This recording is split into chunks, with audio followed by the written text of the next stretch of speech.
Good afternoon, everyone, and welcome to today's session of the Washington History Seminar, Historical Perspectives on International and National Affairs.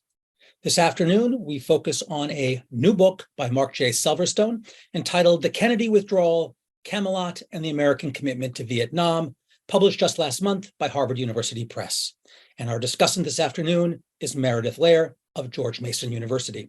I'm Eric Arneson from George Washington University, co-chair of the seminar, and my colleague and fellow co-chair is Christian Osterman of the Woodrow Wilson Center. The Washington History Seminar is a collaborative and nonpartisan venture of the Wilson Center's History and Public Policy Program and the American Historical Association. And for over the past decade, the seminar has been meeting weekly in pre-COVID times in person at the Wilson Center, and since the pandemic and still sort of pandemic era here in the virtual realm. This is our last session of the calendar year. Our schedule for the winter-spring 2023 season will be in your inbox shortly. But please take note, we return on Monday, January 23rd, 2023, to explore Cal Rostalia's recently published book, The Absolutely Indispensable Man, Ralph Bunche, The United Nations, and the Fight to End Empire. Behind the scenes are two people who make these seminars possible, Pete Bierstecker of the Wilson Center and Rachel Wheatley of the American Historical Association. On the logistics front, please note, today's session is being recorded and can soon be found on our institution's respective websites. And when we get to the question and answer section of the webinar, we ask of those of you who have questions to use the raise hand function on Zoom or the Q&A function. We'll call on as many folks as we can. And with those preliminaries out of the way, let's get this seminar fully underway. Christian, over to you. Thanks, Eric. It gives me great pleasure to introduce our featured speaker today, Marc J. Selverstone, Associate Professor in Presidential Studies and Chair of the Presidential Recordings Program at the University of Virginia's Miller Center of Public Affairs. He's the author of Constructing the Monolith, United States, Great Britain, and International Communism, 1945 to 1950, winner of the Stuart Earl Bernath Book Prize from the Society of Historians of American Foreign Relations. And he's the editor of A Companion to John F. Kennedy, published in 2014. He received his Ph.D. in U.S. history from Ohio University. Today, he will speak about his new book, just published by Harvard, as Eric mentioned, The Kennedy Withdrawal, Camelot, and the American Commitment to Vietnam, published by Harvard. Published just this past month. So, Marc, welcome to the Washington History Seminar. The Zoom room is all yours. Christian, thanks so much. Thanks to you and to Eric and to Rachel and Peter, everybody who makes this possible. I'm thrilled to have the opportunity to speak with everybody today. Thanks to Meredith for your willingness to participate in this, and also to Heather Sturr, who was unable to participate, although I'm hoping that we can have an exchange about the book later. The book project began back in 2005, when it really wasn't a book. I had been a participant in a critical oral history conference on the matter of John F. Kennedy and his Vietnam decisions in the fall of 1963, what he thought he was up to, what Lyndon Johnson thought JFK was up to at the same time, and what Johnson thought he was doing, whether he was carrying through on Kennedy's policy after the 22nd of November, 1963, and Johnson became president, going into the election year of 1964. And the conference itself revolved around that question of where was Kennedy going, and animating much of the conversation at the time. And this, I would add, is in the wake of the 40th anniversary of the Kennedy assassination in 2003, at a time when several notable works came out, among them certainly Bob Dalek's An Unfinished Life on JFK and his presidency. And much of the conversation was about what might have been. What might Kennedy have done in Vietnam had he lived and been elected to a second term as president, and then had the opportunity to pronounce on Vietnam policy as it was developing, certainly through the end of his period, and then presumably how it might have developed into those first months of 1964, and how that would have affected the calculations going forward after November 64 and then January 1965. And I had participated in this conference. It was the critical oral history approach was pioneered by Jim Blight and Janet Lang at Brown University, and they were running the show here with David Welch, political scientist. And I had participated. I'd been asked to participate as a representative, really, of the Miller Center, along with Tim Naftali, who was the chair of the recordings program at that time, because we were in the process of transcribing and analyzing Kennedy's White House tapes. And if you recall some of the history of this moment, Kennedy's White House tapes had become fairly important in the wake of the 1991 film JFK by Oliver Stone. The film had caused such a ruckus that Congress had decided to impanel an Assassination Records Review Board to unearth whatever evidence there was pertaining to Kennedy's murder. And lo and behold, some of that evidence included these tapes that Kennedy had made during his time in office. It wasn't the first time that we knew that that Kennedy had taped. Some of those materials had begun to leak out earlier. But 5 years or so after the AARB or ARRB had come into existence, the first Kennedy tapes pertaining to Vietnam had come out. And they were fairly startling, and several scholars had begun to use them in their work, and they added to our evidentiary base for trying to decide what it is Kennedy might have done in Vietnam had he lived, as I mentioned earlier. And we brought some of these tapes to this conference, which was held, I think, in the spring of 05. And at the conference were a variety of historians, some alumni from the Kennedy and Johnson administrations, and the conveners, of course, and then key documents that we were working with to ground our conversation in the historical record. And in one of those conversations, from October 2nd, 1963, just after Bob McNamara, Secretary of Defense, and Max Taylor, Chairman of the Joint Chiefs, had come back from Vietnam after they had conducted a fact-finding trip that Kennedy had sent them on, they gave Kennedy their witness testimony, of course, but they also presented him with a plan that proposed to get the United States out of Vietnam in 3 years' time. By the end of 2 years' time, really, by the end of 1965. It was a plan that had been in the offing, that McNamara had been working on for several months prior, and I'll go into that in a little bit. But it was startling to hear McNamara on these tapes say that we need a way to get out of Vietnam, and to leave forces there when they're not needed complicates their problems and ours. And that was really remarkable from a person who only months later would welcome the war being known as McNamara's War. So thinking about the juxtaposition of those two moments, McNamara saying here, we got to figure out a way to get out of Vietnam, and then in the spring of 1964 saying, this is a war that needs to be fought, and I'm more than happy to slap my name to it. It called for some further exploration. And Jim Blight and Janet Lang and Dave Welch were pursuing that exploration and published on it in 2009. But I wanted to conduct my own research. And so I began the process of taking a closer look at it. And that resulted in a journal article in 2010 in Diplomatic History, in which I was really just focusing on the 1962-1963 period. When did the planning for extricating the United States begin? Where did it go throughout the course of the next several months? And where was it in the fall of 1963 at the time that Kennedy went to Dallas?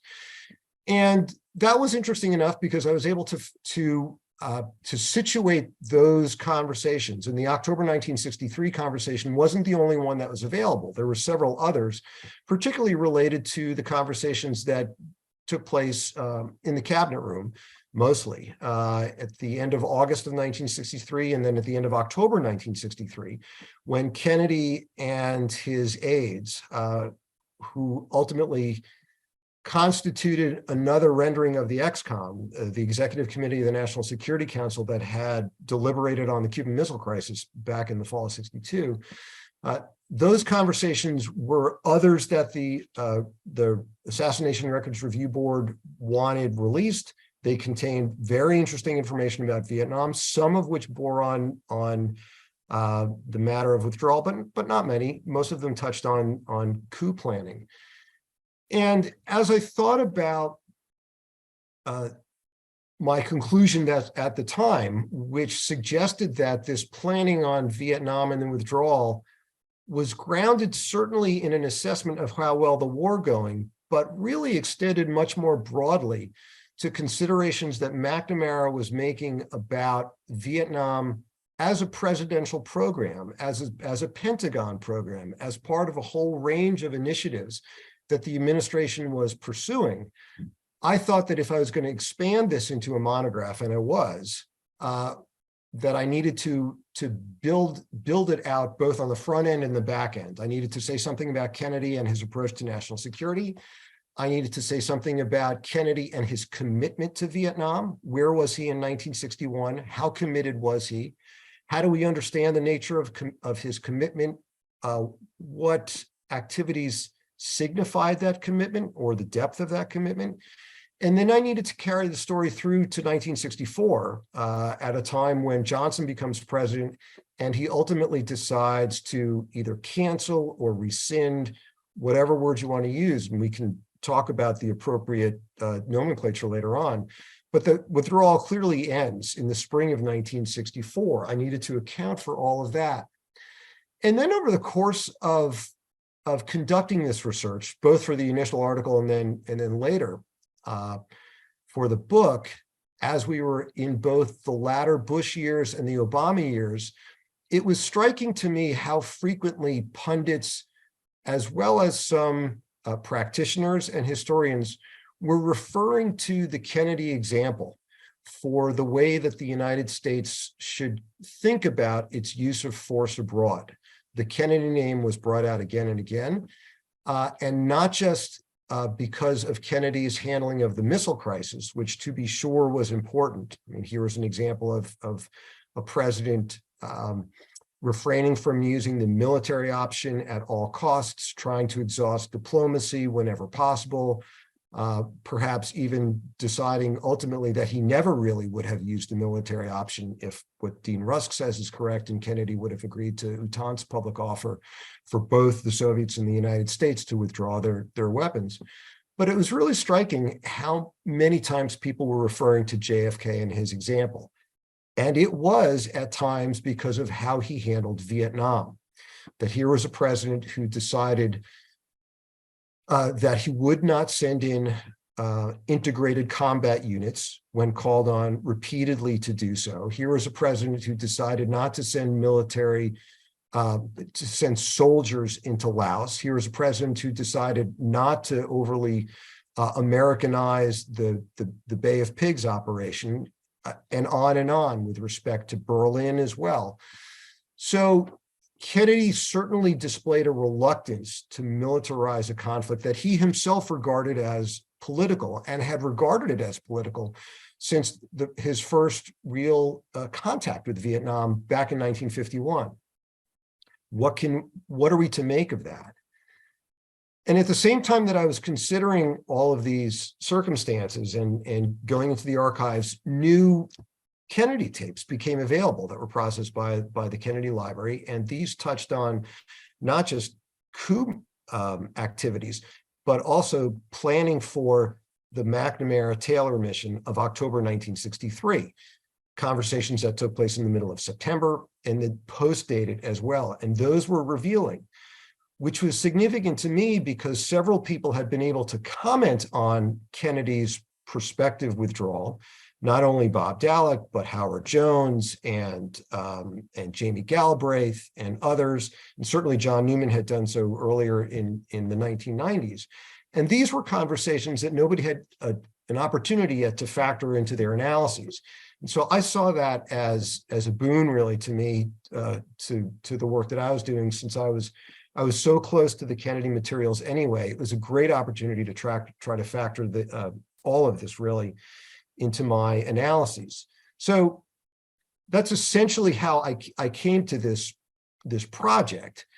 And what I found was that this planning that Kennedy was undertaking, that the Kennedy administration was undertaking with respect to a withdrawal from Vietnam was real, that it was sustained, that it was systemic, that it was most likely inspired by Kennedy himself, probably as a result of conversations that took place in April of 1962, in which he had received counsel both from folks in his own administration, particularly John Kenneth Galbraith, his ambassador to India, who over the course of 1961 and 1962 had engaged Kennedy repeatedly in a series of conversations about Vietnam, but also the British counterinsurgency specialist Robert Thompson, who had suggested to the Americans also in April of 1962 that it might be worthwhile not only to limit the flow of Americans coming into Vietnam, a flow which was pretty substantial by that point because of Kennedy's decisions in 1961 to alter the U.S. mission, the assistance mission to Vietnam, which had been growing by leaps and bounds over the course of 1961, but upon which there was placed no ceiling. So that while Kennedy came into office with 685 U.S. advisors in Vietnam, by the end of 1961, there were numbers pushing upwards of 3,000. By the end of 62, there would be over 9,000. And by the end of 1963, there would be 16,732, again, with no ceiling placed upon them.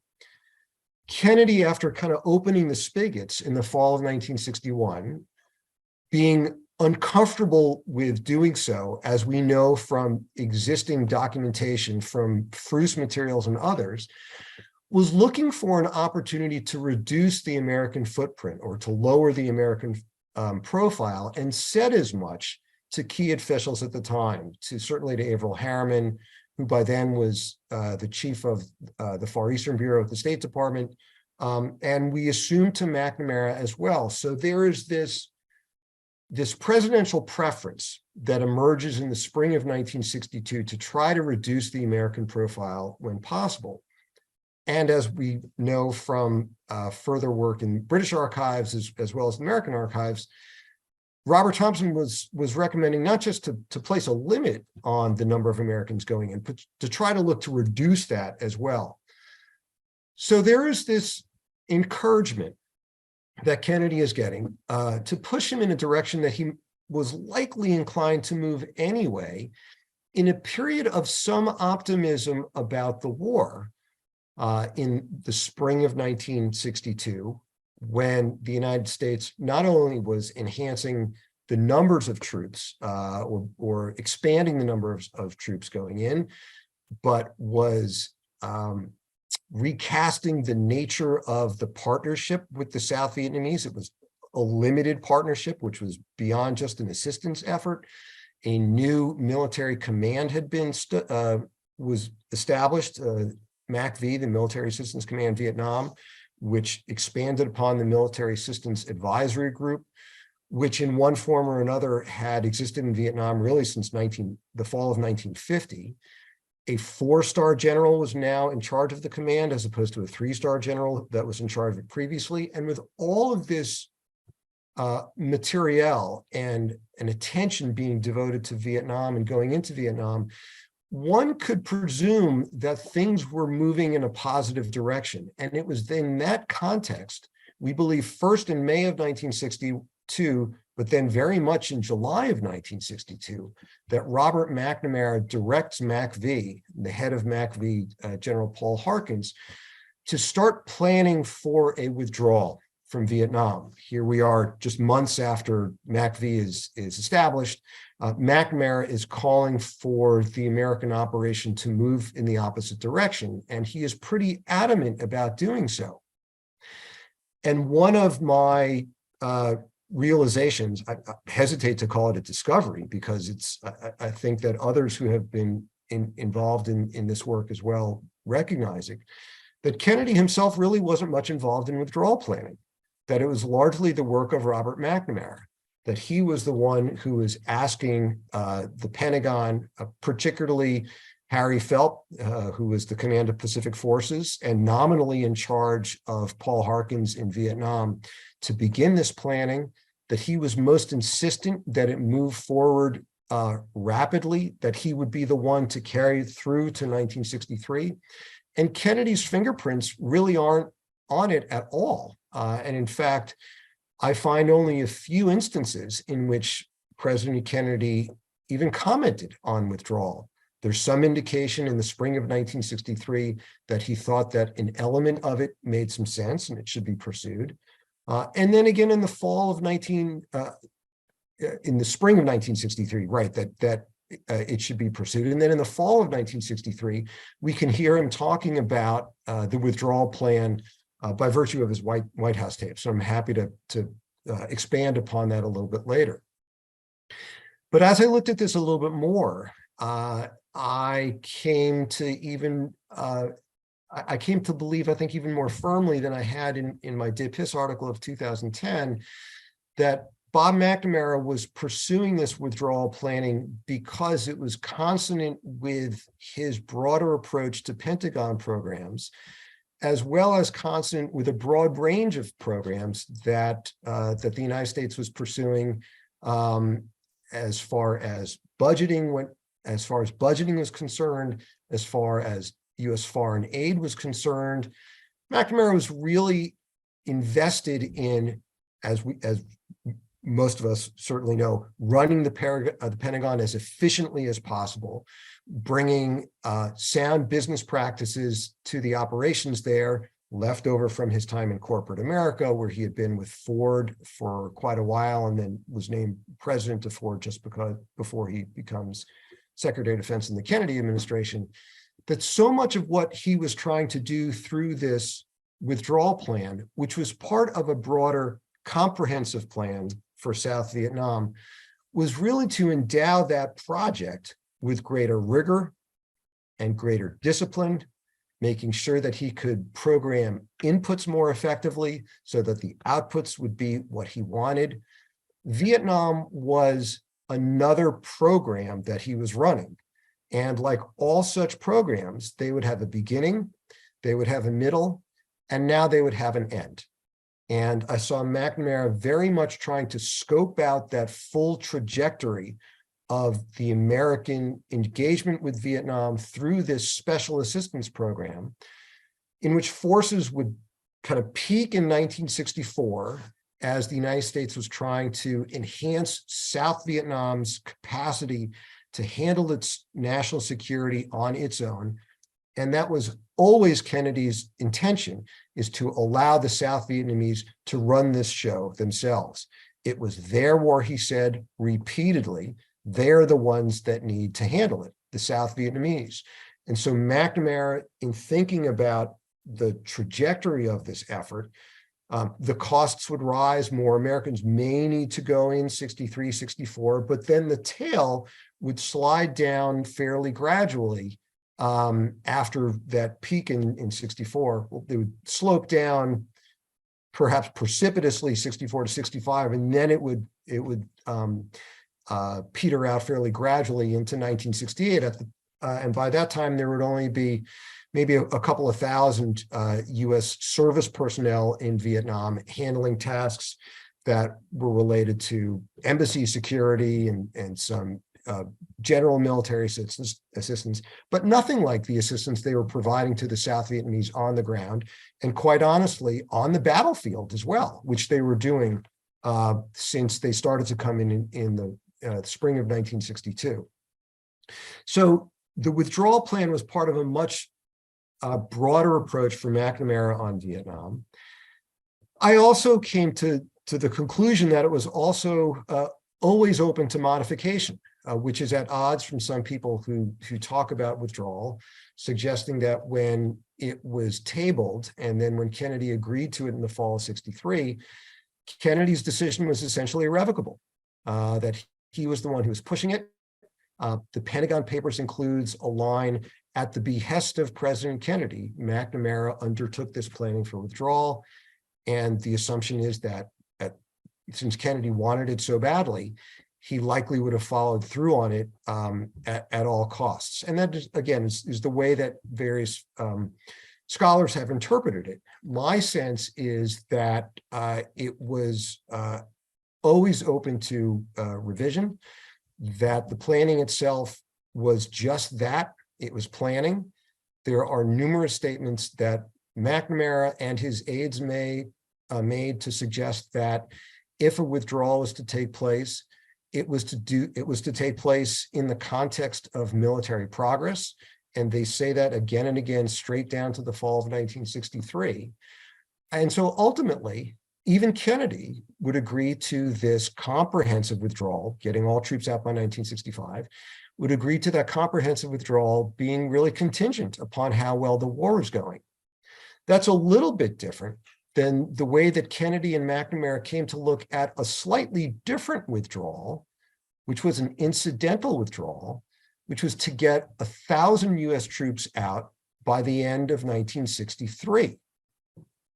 A proposal that Robert Thompson again makes to the Kennedy administration in April of 1963, and that McNamara then runs with, largely for political reasons, and that would become even more apparent in the summer of 1963, as there were a series of crises that Kennedy had to deal with, not only regarding Vietnam, but his foreign policy more broadly. Certainly the Buddhist crisis and the black eye that was giving to the American approach to Vietnam. It looked as though the United States was supporting a religiously repressive regime, not a good look for the administration on the cusp, certainly of a presidential election campaign the next year. Kennedy was having all kinds of trouble passing his foreign aid budget. Congress is in the process of cutting it, slashing it. And Kennedy recognized that his administration needed to put on a much better face for legislators if it was going to continue to get support for its project in Vietnam. And the Thousand Man Withdrawal was very much a part of that. And while initially that was tabled in the spring of 1963 as a conditional withdrawal, and McNamara and Kennedy can be heard on the tapes talking about it that way, I think it became an unconditional withdrawal because the troops that were to be withdrawn had really no bearing on the course of the war itself, and they could be withdrawn easily without affecting the course of the war. And given the political capital it would provided Kennedy, it made a whole lot of sense to do so. So there are these two strands to the Kennedy withdrawal, the Thousand Man Withdrawal of 1963, and then the more comprehensive withdrawal of 1965. And ultimately, at the time that Kennedy went to Dallas, my sense is that he was still committed to prosecuting the counterinsurgency. He was uncomfortable with the depth of the American commitment, something that comes through clearly in oral histories of his administration. We know that he was uncomfortable with it even back in 1961, given the memcons from key meetings. But from his own mouth, we can hear how concerned he was about the need to prosecute the war. So my sense is that he went to Dallas still committed to fighting it. And we can debate how he might have been in 1964 and into 1965, and I have some thoughts about that. But for me, what I wanted to do was just to try to figure out where he was then. I didn't really want to engage the counterfactual. If I make a contribution to this debate, which is a healthy debate and will likely continue, it's to suggest that Kennedy, as much as he was a skeptic, was really still committed to prosecuting the counterinsurgency right up until the very end. So let me stop there and turn it back over to Eric, Christian, and really to Meredith. Thank you. Thanks, Marc, for really thoughtfully laying out the argument in your book with all the subtleties that this requires. And we'll now turn to our commentator. Delighted to welcome to the Washington History Seminar, Meredith Lair. She's an associate professor in the Department of History and Art History at George Mason University, where she teaches courses on historical methods, the Vietnam War, and War in American Society. She's the author of Armed with Abundance, Consumerism and Soldiering in the Vietnam War, published in 2011, which examines the non-combatant experiences of American soldiers in Vietnam, and the exhibit script for the New Jersey Vietnam-era Museum and Education Center, the first permanent museum about the Vietnam War and in the United States. Her current research projects concern soldier photography and sexual violence in the Vietnam War. She holds a Ph.D. in history from Penn State University. And as I said, we're thrilled to have her with us here today to provide some initial comments, questions for Marc, and get our discussion going that we hope will involve all of you. On that note, just Meredith, before I give you the floor, to our attendees, you can get in line and join the conversation. Get in line now by using the raise hand function, and it'll cue you so that we can call on you, or you can also use the Q&A function and post your comments or questions. With that, Meredith, warm welcome. Over to you. Well, thank you so much, and good afternoon, everyone. I would like to extend my thanks to Professor Selverstone for writing this wonderful book, to our hosts at the Wilson Center and the George Washington University History Department for hosting us, to all the staff who made this event run smoothly today, and to all the good people out there in the audience who are tuning in to watch live or maybe later on YouTube. I'd also like to wish our Jewish friends a happy Hanukkah, and to everyone a happy holiday season. And nothing says holiday festivities like a deep conversation about the Vietnam War. I so enjoyed reading this book, and I am delighted to share my thoughts with you. The conceit of the book is to examine a thing that did not happen, the so-called Kennedy Withdrawal from Vietnam. As someone who teaches a lot of historical methods courses to beginning scholars, not playing what if appears on a list of practices that I tend to deter, to prevent students from writing fan fiction about Robert E. Lee or presenting a thesis on what might have happened if the South had won the Civil War. I am teaching in Virginia, after all. So, of course, what if Kennedy had lived is one of the most intriguing what ifs of all time. On a human level, I understand the impulse to indulge it because the Vietnam War is so widely understood in the West as a catastrophe, a loss, and a great undoing, that there might have been no polarization of US public opinion, no soul searching for the meaning of America, no Vietnam syndrome to overcome afterwards, no shattering of literally millions of families. Our hearts are drawn to that possibility. At the same time, as a professional historian, I reject the premise of the exercise. What did not happen cannot be known. Move on, I tell my students. So I approached this book with some trepidation, and I came away very impressed. Because while Professor Selverstone smartly uses the great what if to frame his exploration of Kennedy administration policy on Vietnam, the book is not about the great what if. The introduction considers what other authors have written on the subject, some flirting with the counterfactual, others crossing that line and writing, in my opinion, pure fiction. And the conclusion explores the development of the great what if over time as a variety of historical actors, President Johnson, White House insiders, journalists, historians, and filmmakers made use of the Kennedy withdrawal for their own political or personal ends. And the epilogue, by the way, is a great readable standalone essay that expands this book's utility beyond the Vietnam War and presidential history to courses and conversations about collective memory and the usable past. Everything in between the introduction and conclusion would seem, with its faithful citation of vast archival materials, especially the aforementioned Kennedy White House tapes, to be written for hardcore foreign relations, Vietnam War, and JFK nerds. And yet, at the same time, Professor Selverstone's beautiful prose offers insights for the general reader in a judicious show, don't tell fashion. Insights on how the American presidency evolved, especially the White House's handling of messaging. Spoiler alert, it wasn't good. Insights on how JFK made decisions. Spoiler alert, he tried not to. And insights on how the foreign policy sausage got made. Spoiler alert, it's gross. What I'm saying is this book will be of broad interest to a variety of audiences, and it is worth your time. Because I'm here as one of those Vietnam War nerds, I'd like to turn to some more specific remarks on the Kennedy withdrawal. And first, as Professor Selverstone explains, it was not really Kennedy's withdrawal, but rather a set of policy recommendations that his aides ginned up, hammered out, smoothed over, and packaged for public consumption between July 1962 and early October 1963, when they finally floated the withdrawal to the press. And I'll note here that readers looking for a Robert McNamara redemption story will need to look elsewhere. Second, the Kennedy withdrawal was not one withdrawal, but two, each born of a different moment and from different imperatives, mashed together into a barely cohesive plan.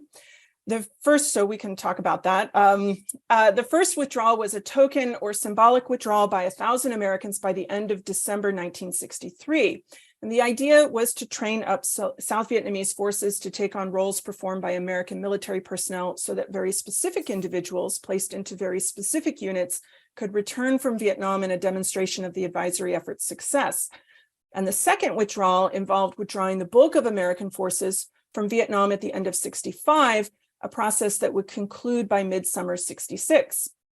And these two withdrawals were intended to solve a variety of problems that vexed the Kennedy administration to varying degrees at different moments. Budgetary concerns about foreign aid to countries then understood to be essential, but not vital, or perhaps not even peripheral to American interests. Financial concerns about imbalanced balance of payments that were draining US gold reserves. A signal to the world of US respect for Saigon's autonomy. A morale booster for the Republic of Vietnam and the American public, and a morale blow to the Democratic Republic of Vietnam and the Southern insurgency. And the idea there was that to both audiences, the withdrawal was supposed to say, hey, look, we're winning. And then stern messaging to the Republic of Vietnam President Ngo Dinh Diem to clean up his act or else. The or else being the reduction of material aid to South Vietnam.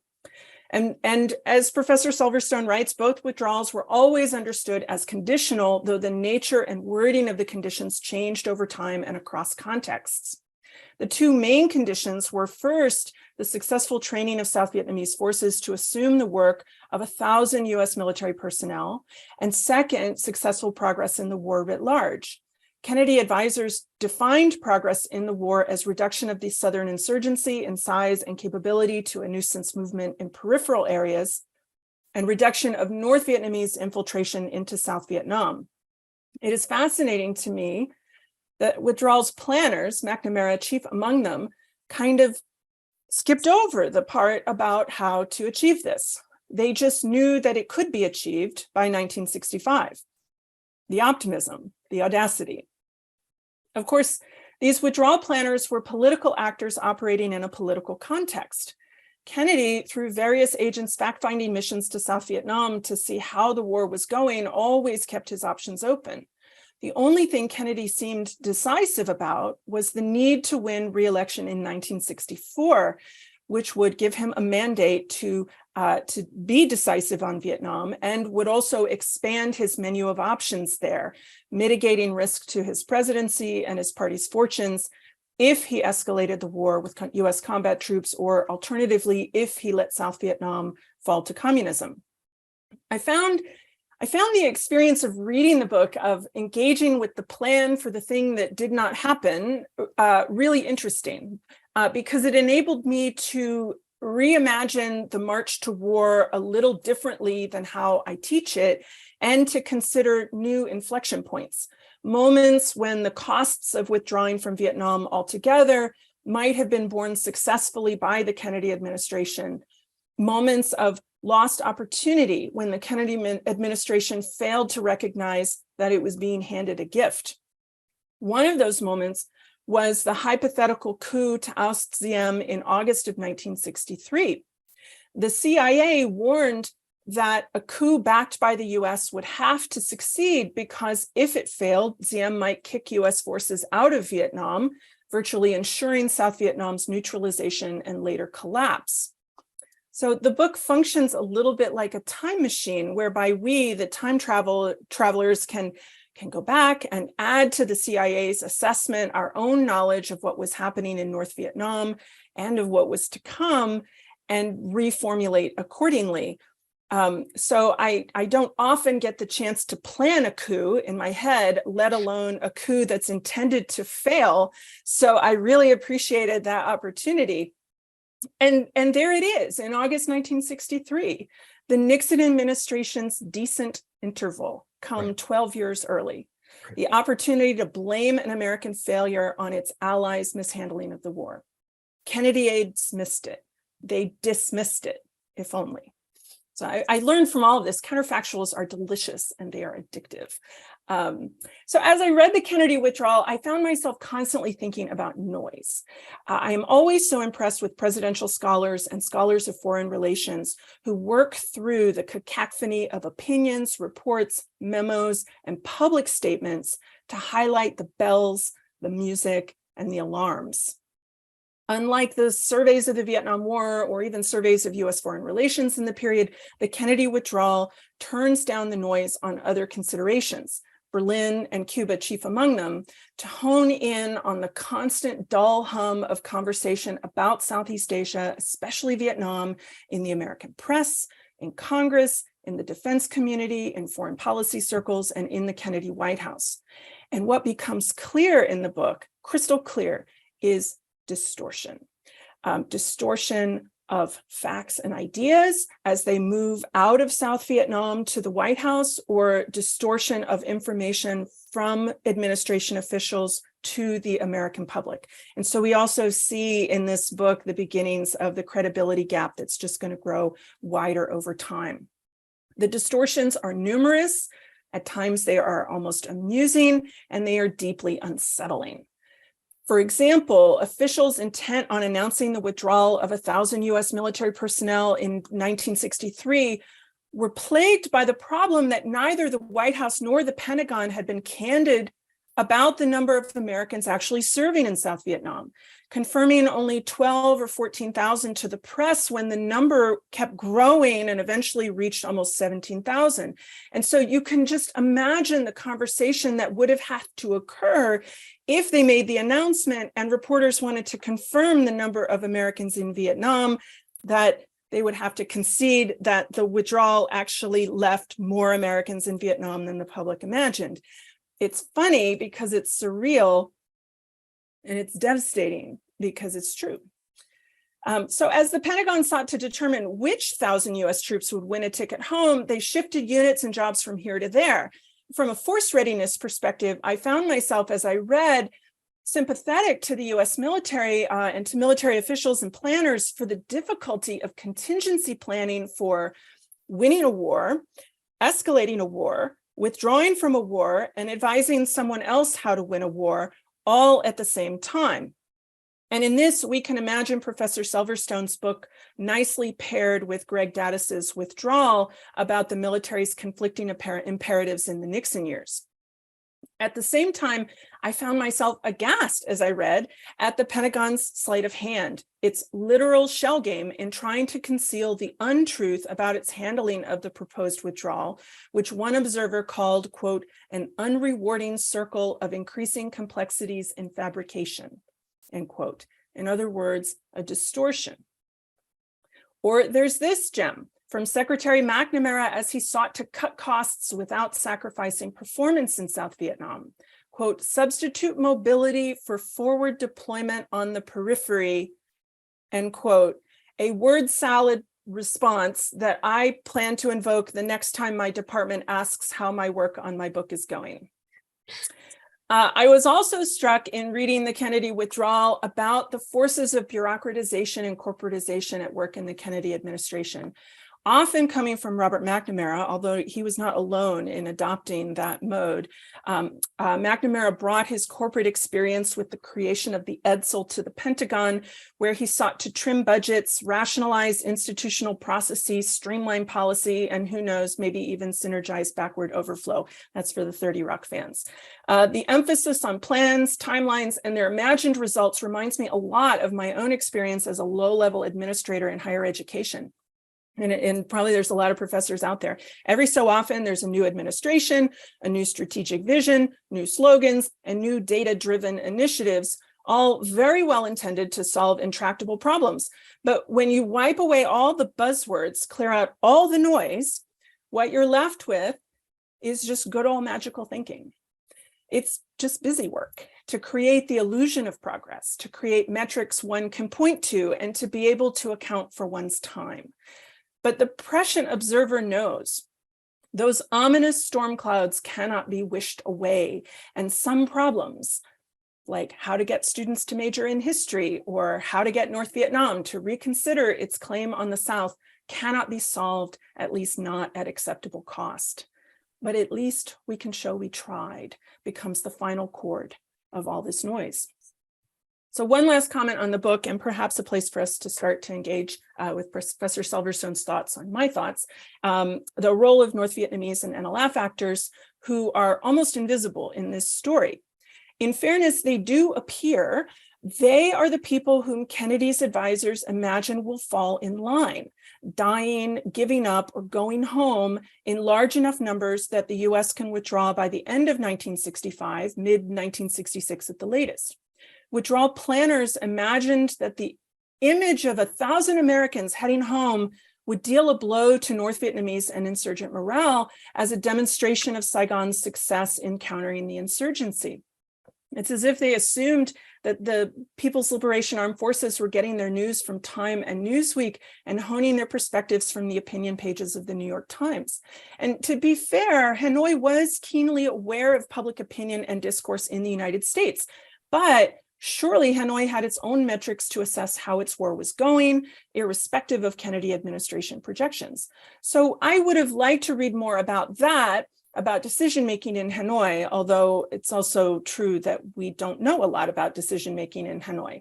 But given the revolution's #1 priority and ultimate unifying goal in Vietnam was to get the United States out, my sense is that the North Vietnamese and Southern insurgents would have regarded any US withdrawal of any number of troops, not as evidence of American success, but as evidence of the revolution's success. So while I would like to have heard more about North Vietnamese and NLF agency in the Kennedy withdrawal, the invisibility of North Vietnamese and NLF actors from the story actually sits okay with me. Not hearing about how they viewed the conflict, how they assess US and GVN actions, how they saw their own future, neatly evinces the thinking of Kennedy advisors at the time. The United States will dictate the terms of the conversation. The enemy does not have a say in what will happen. Vietnamese people will not determine the outcome of an American war. We now know, to borrow a phrase from John Gaddis, we know what happened next, how hard it was, how awful, and how sad. We know how it ended and what it meant. Assumptions about monolithic communism were incorrect. The near dominoes fell, though not for the reasons Kennedy officials imagined. The distant dominoes remained standing. Containment was misapplied to the region. Maintenance of an independent non-communist South Vietnam was not so vital to US interests after all. There is a looming sense of calamity in Professor Selverstone's book because we all know what's coming to Diem and his brother in Saigon, to Kennedy in Dallas, to millions of families like mine. My family was lucky. I think my dad is watching right now. Reading about these policymakers debating this or that phrase as they tried to make some kind of token withdrawal happen, I respect their efforts, but they were so clearly focused on the wrong thing. As I read, I kept imagining a great flood, and within it, a homeowner valiantly trying to save his home by furiously bailing buckets of water from his living room or trying to push it out the front door with the broom. And all the while, unbeknownst to him, the sewers are backing black water into the basement through the toilet. And the black water is rising and rising and rising until the world is shit water and there is no escape. Apologies to Tim O'Brien for that image, but it is the central metaphor of the things they carry. I can't run, I can't hide, and I can't make it stop. Isn't that what LBJ said about Vietnam? The lesson is clear. Get out while you still have a chance. So with that, I'll give it back to Professor Selverstone to see your thoughts on my thoughts. Right. Thank you so much, Meredith. That was brilliant. Marc, over to you. Yeah, that was a tour de force, and I'm going to watch this again just so that I can take even more notes on what Meredith just offered, because I thought it was fabulous. I appreciate the fact that she appreciated the book, and I'm thrilled that it stimulated that kind of thought.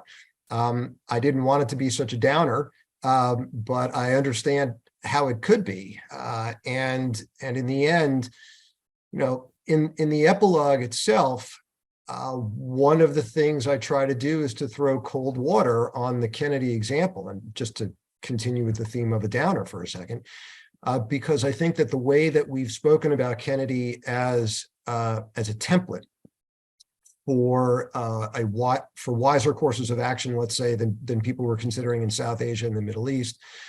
Kennedy as an example of real prudence and discernment and judgment, that is likely true when it comes to the missile crisis. Certainly once we were in the missile crisis, if not before. But as it relates to Vietnam, I'm not sure that really holds. And as various people were suggesting that the fall of, let's say, 2009 was Barack Obama's Kennedy-esque moment, when he was being pressured by the military to move in a direction that he probably didn't want to go in, and they were boxing in a young, inexperienced president. The parallels with Kennedy were pretty stark for many. And people reflected back on the Kennedy withdrawal and suggested that Obama might do what Kennedy was planning to do or had hoped to do, which is to get the United States out of an unwinnable war, and for Obama not to start other wars that might not be winnable. Of course, Obama thought that Afghanistan was the good war, and plans were already afoot to get out of the bad war, Iraq. Those didn't turn out as well as anybody wanted in the next few years. But my sense is that I'm not even sure that we should be lauding Kennedy for what ultimately transpired with respect to the withdrawal, because while the planning itself was significant, and Eisenhower had talked about the virtue of planning as opposed to plans. Planning is everything. So you can think about inputs and outputs. The Kennedy withdrawal really emerged for a whole lot of complex reasons. And it wasn't just about Vietnam.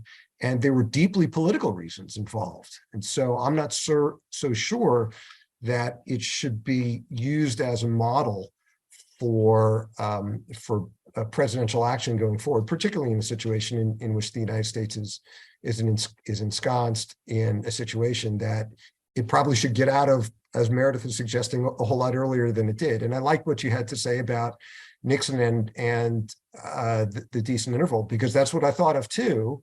And what Kennedy is proposing, of course, is Americanization long before, de-Americanization long before that had become a thing, or Vietnamization.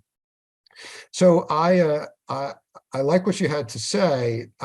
Just a note or two that I was trying to generate some remarks regarding the numbers of American troops out there, and how embarrassing it would have been for policymakers to admit that there were so many there. It's interesting to follow that conversation through time. They ultimately do decide to leak those remarks at the end of October 1963, but only after the ground has really been prepared to do so, with exchanges again and again and again about how they might do so, starting with, say, 15,000 and then maybe going a little bit larger. But it is a constant concern, which reflects their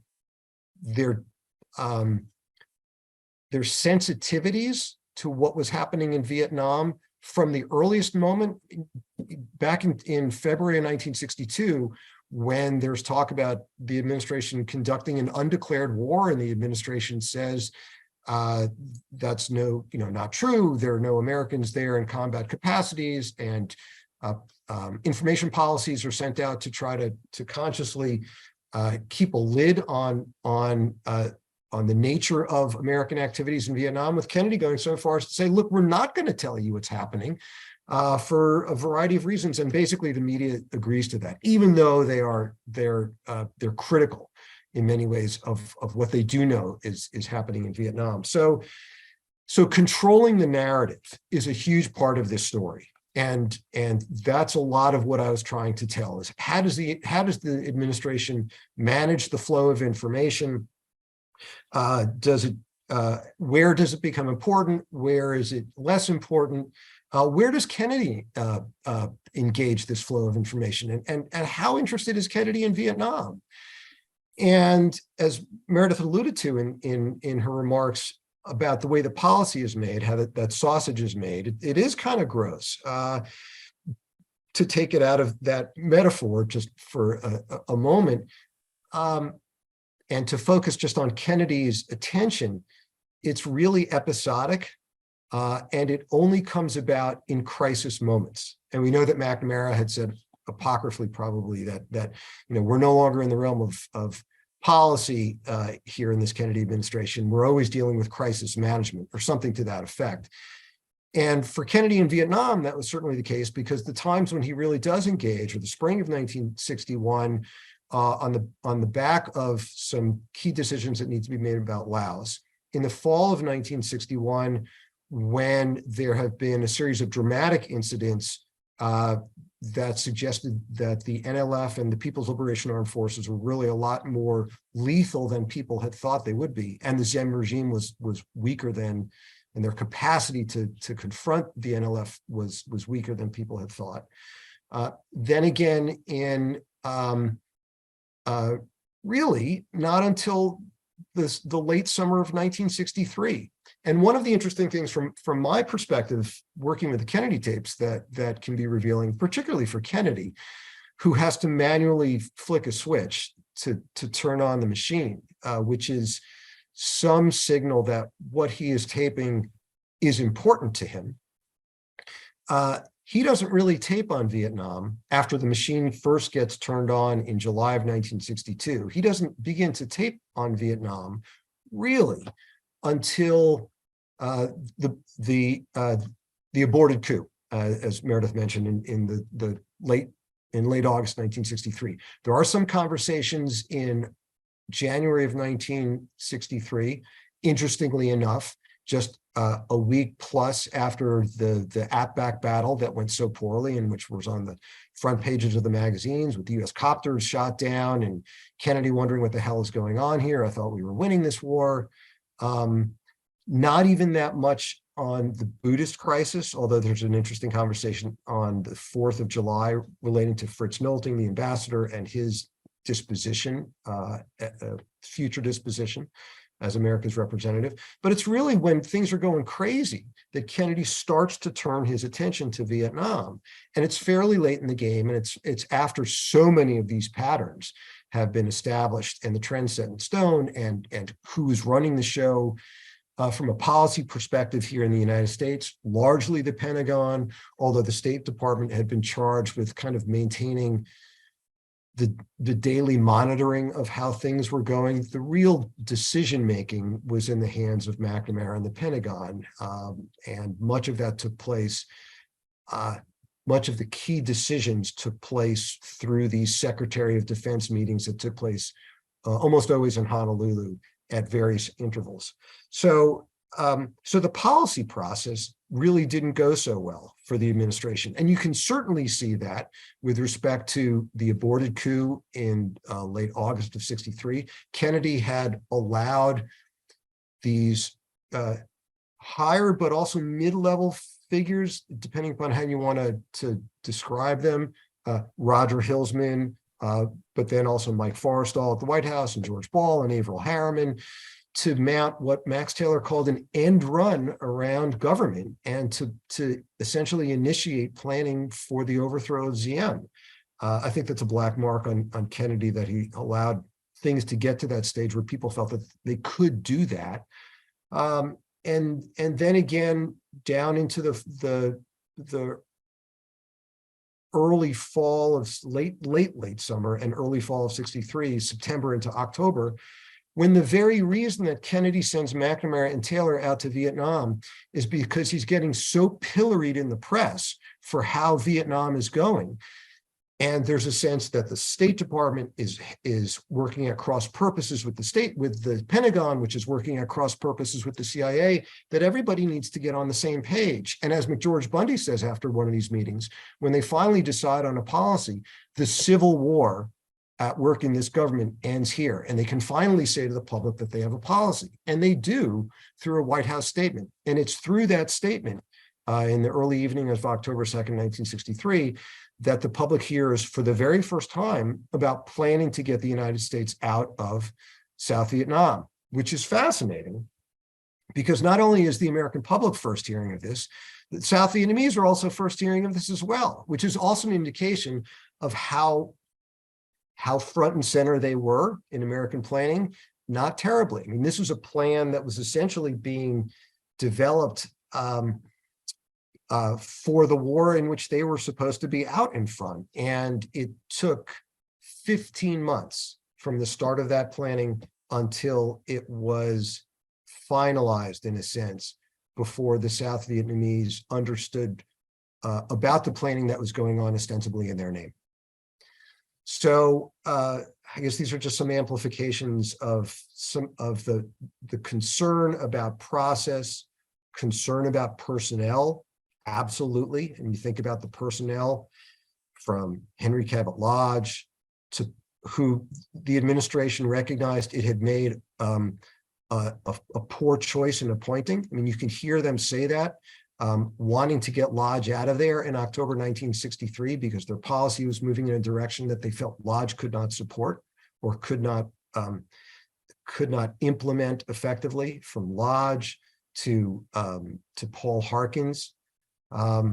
These were folks who the administration recognized were trouble, and so it's a difficult story to tell. And again, I didn't want it to be such a downer, but I understand how, in a broad sense, it is a tough story.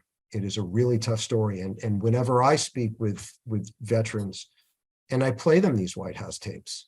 And we get a chance to talk about it, and they hear about the possibility perhaps of getting out and forestalling their own engagement in Vietnam and an extraordinarily difficult chapter of their lives that they continue to endure in many ways. It's highly unsettling and disconcerting. Thank you, Marc. I think Meredith had a follow-up question.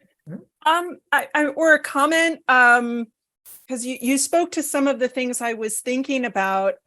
So I'll just say this about, Marc, about your comments at the top. You speak so clearly, so lucidly, so forcefully about the withdrawal. I found myself believing that it was going to work as you were speaking. So perhaps if they had you as a spokesman, it might have helped. And yet, you know, my main salient point is that the United States does not get to decide what happens in this Vietnamese Civil War. But the Civil War within the American government was also really disconcerting in your book.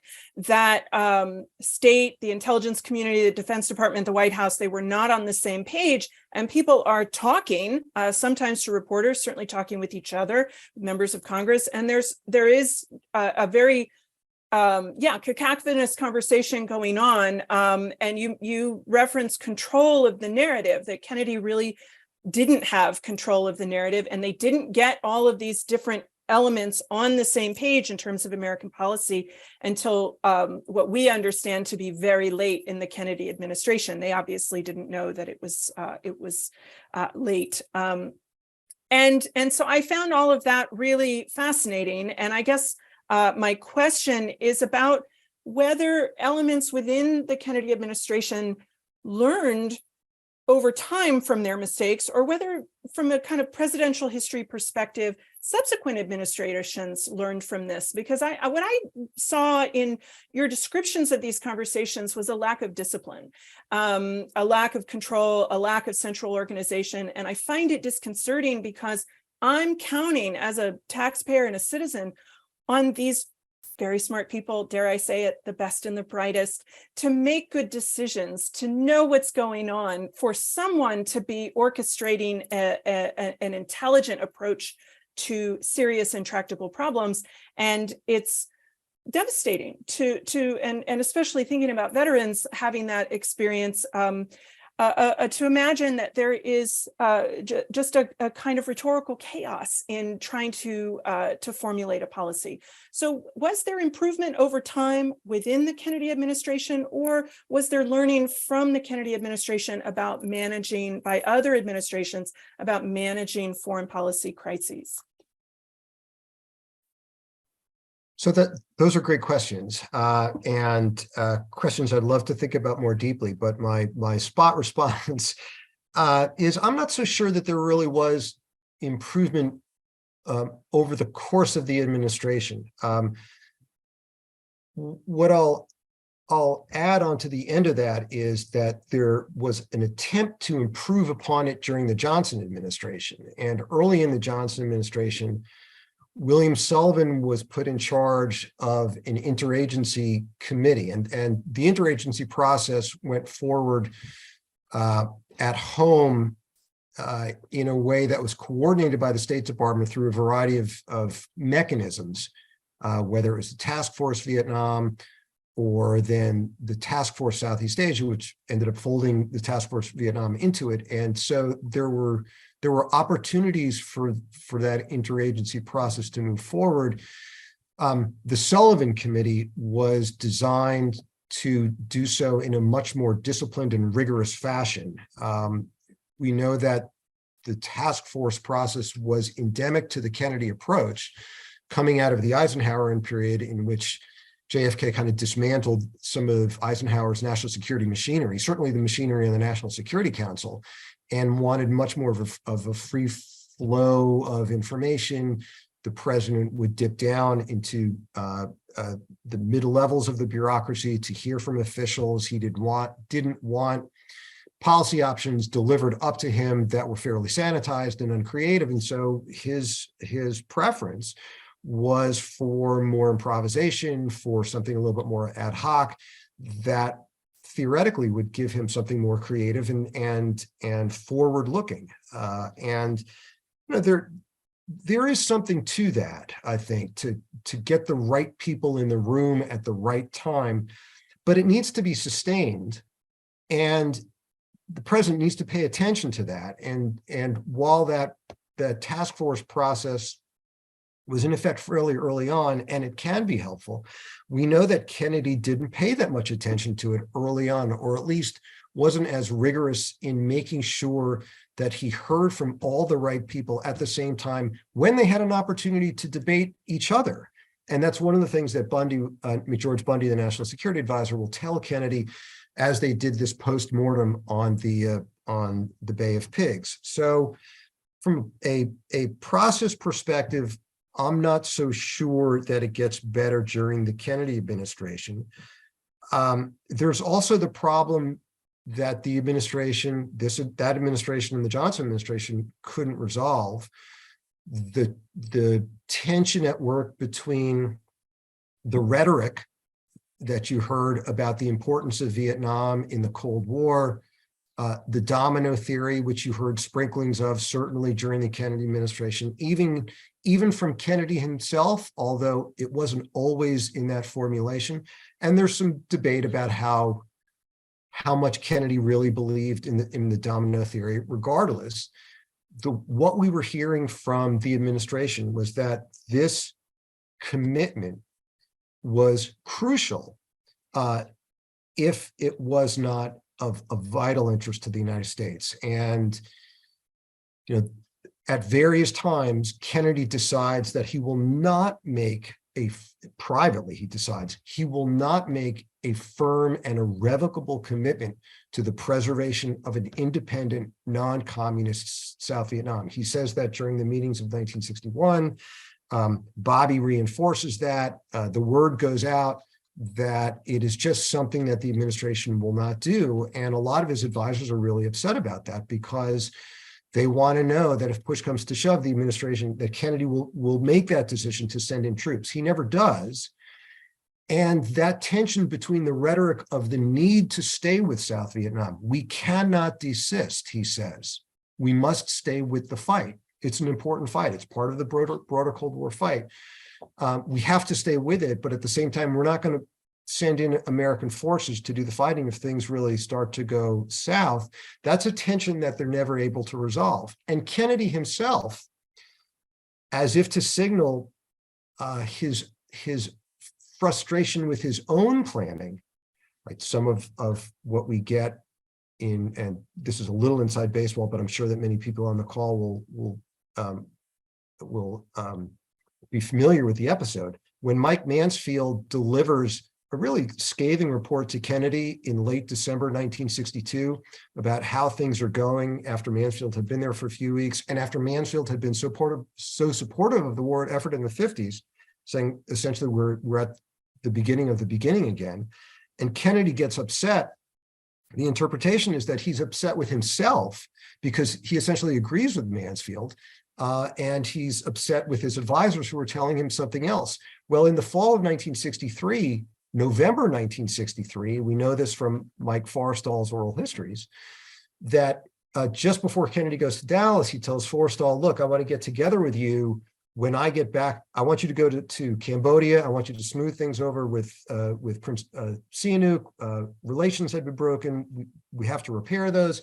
And when you get back, I want to really do a review of our approach to Vietnam because I'm unhappy with the depth of our strategic thinking there. That's quite an admission from a president 1,000 days into office about how well they've thought through their broad policy to Vietnam, the commitment, the rhetoric they're using, the mechanics of the policy itself.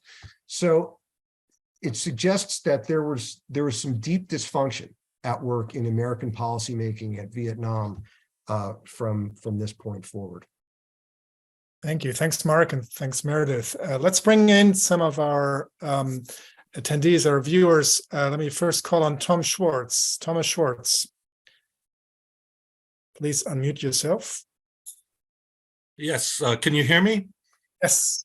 Okay, I really enjoyed this conversation, Marc, and I have a two-pronged question, and I realize that I promise not to make it too long, but the first is, does Korea figure at all in their assessments? As you probably remember, Marc, there's a conversation in May of '63 where McNamara makes a comparison to how we got into Korea and how long our commitment had been there and the difficulties. And I'm wondering if that comes up at all in your research. And the second is something that you just alluded to, namely the period between the overthrow of Diem and Kennedy's assassination, as to whether the overthrow of Diem had much of an effect on Kennedy's thinking about Vietnam to the point either to rethink the withdrawal or to double down on it.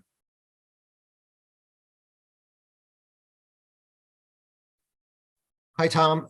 Thanks for your questions. Both great questions. On Korea, yeah, I spent some time trying to get at the Korea example, and it is part of the narrative that I think it's threaded through the entire period. Kennedy is hearing again and again from friendly critics and not so friendly critics that what is emerging in Vietnam looks like another Korea, that it's going to mire the United States in a land war in Asia. Kennedy, of course, had spoken to not of course, but had spoken to MacArthur about this, and there's a famous exchange between the two of them about the liabilities of fighting a land war in Asia. For McNamara, I think that his concern was as much about the fiscal drag that a Korea would be on the United States as the fighting, as a replica of the fighting itself. That was certainly the case, and much of the commentary in the press, absolutely in the summer of 1963, is about the difficulty of working with really troublesome allies. And Diem and Rhee, and that was the case that people were pointing to, along with Batista, and all of those regimes were failing regimes ultimately. But what McNamara sees as a problem is the amount of money that we are committing to South Korea, which looked at the time like a bottomless pit. And there is a lot of activity, particularly around the military assistance program, to try to lop a lot of that off and curtail that spending, because it was $500 million a year, and McNamara didn't see where it would stop. So you're right that McNamara says to Kennedy on May 7, 1963, the very day that he comes back from what was the 8th Secretary of Defense conference, when when McNamara told all elements of the country team that we really need to push forward on this plan to get 1,000 out by the end of 1963, and we need to accelerate planning to get the Americans out by the end of 1965. He was unhappy with how that was going. McNamara comes back the following day, tells Kennedy in the Oval Office that we really have to watch what's going on with these military assistance programs, because Vietnam is becoming another Korea, and we can't have that. Those remarks are included in the MEMCONs for the Honolulu meeting, May 6, but it's striking to hear McNamara say that to Kennedy as well on the following day. And then that extends throughout, it extends into the fall period after Diem is assassinated, and when people are gathering at another Honolulu conference on the 20th of November, which leads me to address your second question about Kennedy and what he thought about withdrawal and the war at that point. Again, we don't have a lot in Kennedy's hand, so it's kind of hard to figure that out to some extent. We do have something in Kennedy's voice. He recorded a memoir, as you know, on the 4th of November, just after the coup had transpired, essentially taking responsibility for it, or acknowledging responsibility for it, and also acknowledging how poorly served they were by the process for Vietnam policymaking. But there's no indication that Kennedy is interested really in revisiting the withdrawal plan. There is some talk at a couple of press conferences, one just before Diem is assassinated, and one a couple of weeks after, about getting Americans out. At one of them, Kennedy talks about getting hundreds of Americans out, and the press says, oh, does that mean that Kennedy is going back on his pledge to get 1,000 out? And then he kind of reverses himself. No, they're still interested in getting 1,000 out. And that is absolutely where they were through the end of his administration, that they're going to implement this plan, and it does get implemented. The first 300 troops come out of Vietnam in early December 1963 under President Lyndon Johnson, even though Johnson himself is not happy with the plan at all. And Johnson says so time and again to Bob McNamara in 1964, which we have through the Johnson tapes, saying, I was against it. I sat silent, as Johnson would do in meetings that he attended with Kennedy when Kennedy was present.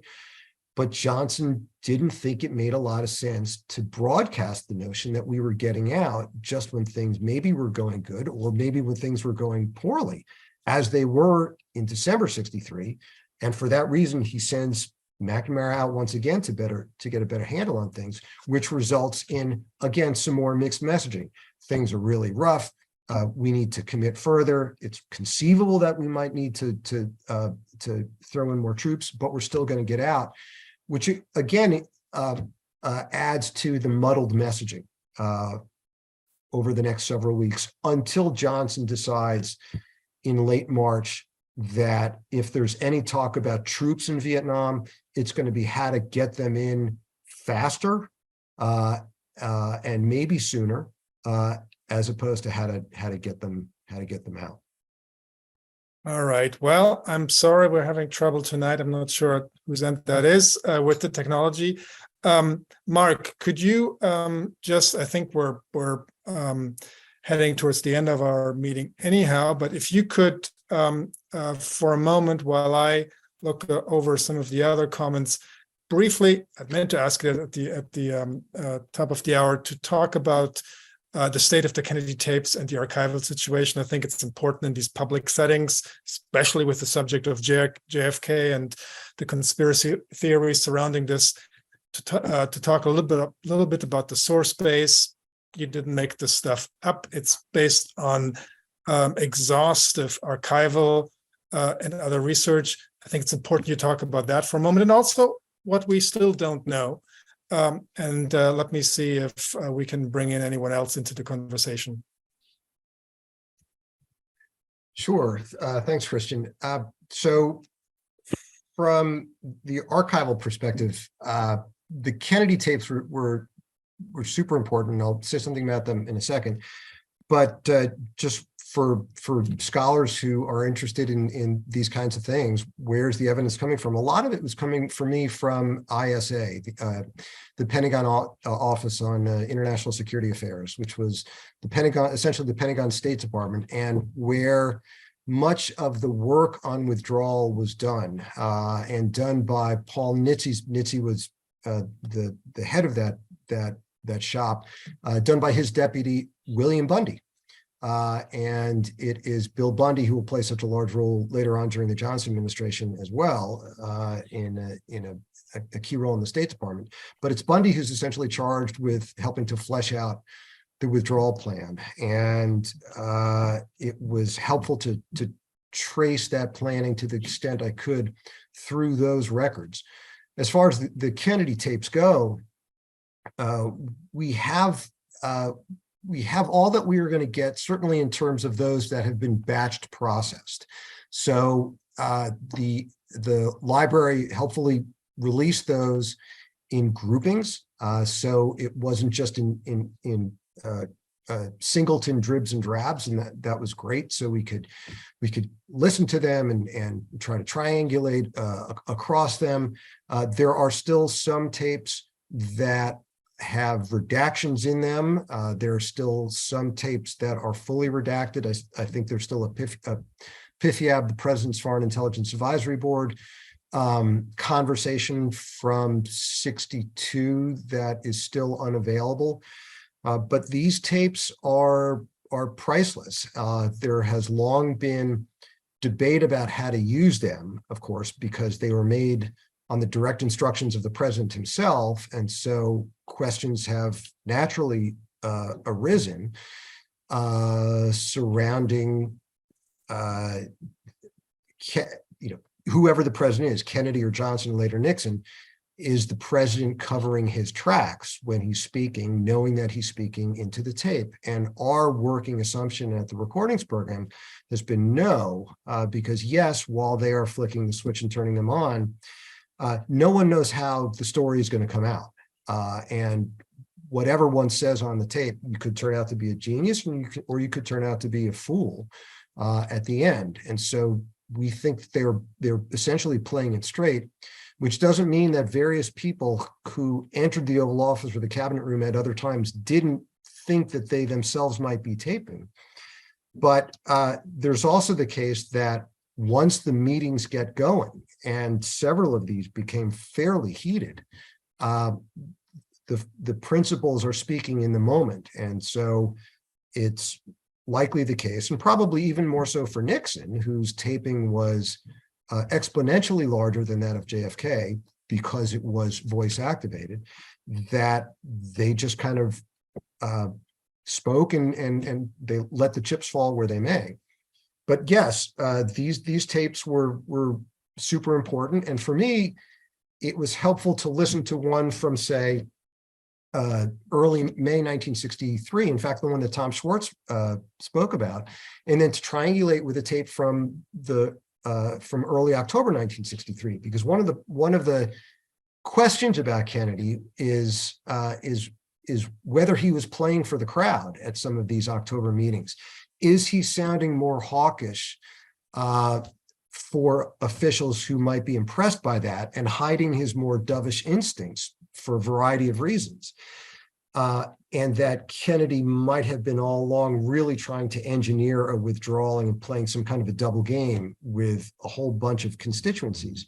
When Kennedy speaks with Bob McNamara in May of 1963. It's just the two of them. And when McNamara talks about the wisdom of withdrawing troops, and Kennedy asks about doing so essentially in the context of adverse military conditions, McNamara says, no, no, no. And Kennedy says, no, no, no, that would not be a good idea for all the reasons that that we had floated before, and that they would send to both allies as well as adversaries. When Kennedy addresses that back in October, and he's talking to a whole bunch of people, he's saying essentially the same thing. So for me, that's an indication that he is sincere in October of 63, because we have some example of him talking about the very same thing with the person who would have to carry his water if there really was a secret plan back in May of 1963. So just as we have to triangulate with oral histories and textual evidence and these as well, it is helpful to cross-check between the tapes themselves to get a better sense of how the president really might be playing it. Thank you. Let's try Patrick Malloy once more. He signed once more on. So Patrick, please unmute yourself, see if this works. No, I'm afraid that's still not working. Let me call on John Martin, probably for the final question. John? There we go. I'm a retired journalist. I covered the Kennedy assassination in Dallas with the San Diego Union. My brother won a Silver Star in Vietnam and suffered nightmares for years afterwards. Simple question, will there be a Kindle edition of your book? I hope there'll be every kind of edition that's possible. And if it's Kindle, that's great. That's out of my control, but I can certainly ask my publisher if it's something that would be brought out. Ideally, sure. If there was such a Kindle edition, or if it's not Kindle, it would be some other technology. What would be really valuable would be to read the text, read the narrative, and then push a button and hear Kennedy saying what he says, and his advice, at least as important, hearing what his advisors have to say. So that's really what I'm hoping to do with this. I've got some other ideas about how to be creative with the project, to spin it out in those kinds of ways. I'm thinking about publishing something next year, maybe on or about the onset of the 60th anniversary of the Buddhist crisis, that would do something like that. So one could kind of read some analysis, but then listen to the tapes at the same time. Meredith, that would be great for class activities for anybody, the interested layperson sitting at home. So I think we should try to use the technology as much as possible. Since the technology has been failing us tonight, let me, Eric, if that's okay, rarely do we go over the 5:30 mark, but Marc Stola has been patiently waiting, and I'd like to give him the last word or question here, and for a brief response by Marc. Marc Stola, yeah. I'm trying. Very good. Can you hear me? Yes. Okay.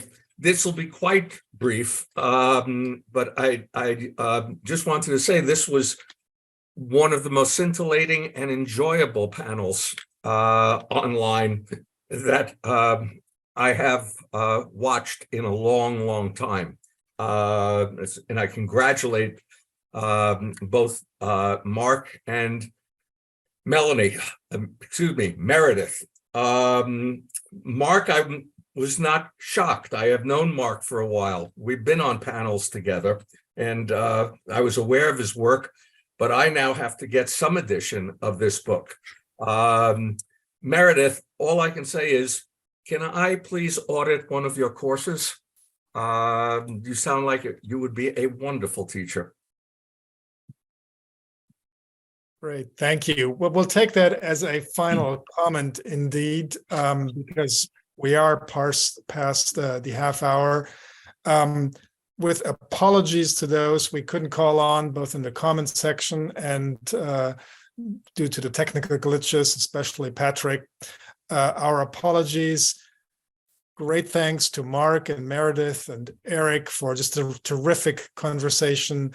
Final word goes to Eric. Thanks, Christian. Thanks, Meredith. Thanks, Marc, and all of you in the audience. That's it for 2022.